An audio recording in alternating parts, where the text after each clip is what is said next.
گناہ کرنے کی 4 وجوہات ہوتی ہیں. اللہ رب العزت نے ان 4 وجوہات کا تذکرہ قرآن پاک میں کر کے اس کا جواب بھی دے دیا. سب سے پہلی وجہ گناہ کرنے کی یہ ہوتی ہے کہ بندہ سمجھتا ہے کہ مجھے دیکھنے والا کوئی نہیں. سب سے پہلی وجہ مجھے دیکھنے والا کوئی نہیں. اور اگر اس یہ پتا ہو نا کہ چھوٹا بچہ بھی دیکھ رہا ہے تو گناہوں سے بچے گا. تو جب یہ احساس دل میں ہو کہ مجھے دیکھنے والا کوئی نہیں تو یہ گناہ کرنے کی پہلی وجہ. اللہ تعالیٰ نے قرآن پاک میں اس کا بھی جواب دے دیا. فرمایا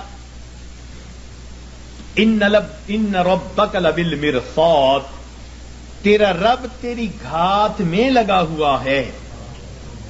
اب یہ مرصاد کسے کہتے ہیں؟ مفسرین نے لکھا کہ جب کوئی شکاری اپنے شکار پر نشانہ باندھنا چاہے تو بڑی توجہ کے ساتھ اس کو دیکھتا ہے، حتیٰ کہ اپنے سانس کو بھی تھوڑی دیر کے لیے بند کر لیتا ہے، پلک بھی نہیں چھپکتا. اس کیفیت کو مرصاد کہتے ہیں. گویا اللہ رب العزت ہمیں اتنے غور سے دیکھ رہے ہیں جیسے دنیا میں کوئی شکاری اپنے شکار کو غور اور توجہ کے ساتھ دیکھ رہا ہوتا ہے. تو جب ہمیں اتنی باریکی سے دیکھا جا رہا ہے تو ہم کیسے کہہ سکتے ہیں کہ دیکھنے والا کوئی نہیں؟ تو اس کا جواب دے دیا کہ یہ نہ سمجھنا کہ دیکھنے والا کوئی نہیں. ان ربک لبالمرصاد. گناہ کرنے کی عموماً دوسری وجہ یہ ہوتی ہے کہ آدمی سمجھتا ہے کہ کسی کو پتہ ہی نہیں چلنے دیا. جی میں نے فون کیا، پتہ نہیں چلنے دیا. میں نے فلاں یوں کیا، پتہ ہی نہیں چلنے دیا. کسی کو پتہ ہی نہیں. جی یہ گناہ کرنے کی دوسری وجہ ہوتی ہے کہ بندہ سمجھتا ہے کسی کو پتہ ہی نہیں. اللہ رب العزت اس کا بھی جواب دیتے ہیں.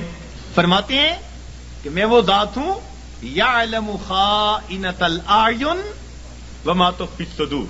میں جانتا ہوں تمہاری آنکھوں کی خیانت کو اور جو تمہارے دلوں کے اندر چھپا ہوا. تو جواب دے دیا کہ یہ مت زوم میں رہنا کہ ہمیں کوئی نہیں، کسی کو پتہ ہی نہیں چلنے دیا. وہ جانتا ہے تمہاری آنکھوں کی خیانت کو اور جو تمہارے دلوں میں چھپا ہوا ہے. تو اس کا بھی جواب دے دیا. گناہ کرنے کی عام طور پر تیسری وجہ یہ ہوتی ہے کہ بندہ سمجھتا ہے کہ میرے پاس کوئی نہیں تھا، میں اکیلا تھا. جس کا تھا ڈر وہ نہیں ہے گھر، اب جو چاہے کر، مقولہ بنا ہوا ہے. تو جب بندہ محسوس کرتا ہے نا جی میرے پاس کوئی نہیں تھا، تو یہ گناہ کرنے کی تیسری وجہ ہوتی ہے. اللہ تعالیٰ نے اس کا بھی جواب دے دیا. فرمایا تم 3 ہوتے ہو تو چوتھا اللہ ہوتا ہے، 4 ہوتے ہو تو 5واں اللہ ہوتا ہے. وَهُوَ مَعَكُمْ أَيْنَمَا كُنْتُمْ. وہ تمہارے ساتھ ہوتا ہے تم جہاں کہیں بھی ہوتے ہو. تو اس لیے اس کا بھی جواب دے دیا کہ یہ نہ سوچنا کہ پاس کوئی نہیں ہمارے. گناہ کرنے کی چوتھی وجہ انسان ڈھیٹ بن جائے، بے حیا ہو جائے. بچہ بڑا ہو جائے نا، بے حیا بن جائے تو باپ کو کہتے اچھا نہیں میں کرتا، کیا کریں گے؟ یا پڑوسی کو کہتے اچھا نہیں میں یوں کرتا، تم کیا کر لو گے؟ یعنی جب یہ ذہن میں ہوتا ہے کہ کوئی میرا کچھ نہیں بگاڑ سکتا تو بندہ کہتا ہے تم کیا کر لو گے؟ اچھا میں کرتا ہوں، تم کیا کر لو گے؟ یہ گناہ کرنے کی چوتھی وجہ ہوتی ہے. اللہ تعالیٰ اس کا بھی جواب دیتے ہیں اور فرماتے ہیں کہ بندے یہ مت سمجھنا کہ اللہ تعالیٰ کیا کر لیں گے. ان اخذہ علیم شدید.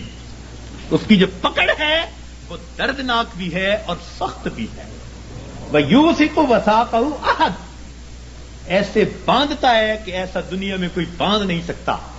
ایک جگہ فرمایا انی اعذبہ عذاب لا اعذبہ احدا من العالمین.